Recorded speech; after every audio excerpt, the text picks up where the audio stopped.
తేదీన సాక్షిలో ఒక పెద్ద వార్త వేశారు. అదేంటంటే కొండవీటి వాగు వరదనంట పొన్నూరు వైపు మళ్లించేసి పొన్నూరులో వచ్చిన వరదలకు, పొన్నూరులో ఆ నీటి ముంపునకు కారణమయ్యారంట. అమరావతికి రావాల్సిన వరదను పొన్నూరు మళ్లించేశారంట. అది తప్పుడు వార్త.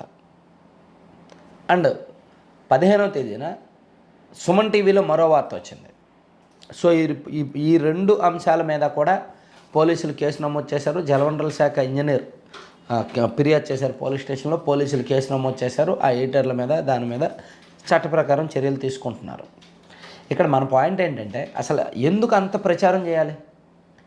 వర్షాలు పడడం సాధారణం. వర్షాలు పడినప్పుడు అమరావతి అనేది ఖాళీ ప్రాంతం కాబట్టి, ఎక్కువగా ఖాళీ భూములు ఉన్నాయి కాబట్టి, మధ్యలో రోడ్లు ఉంటాయి, చుట్టూ అటు ఇటు ఖాళీ ప్రాంతాలు ఉంటాయి కాబట్టి అక్కడ నీళ్లు చేరడం సహజం.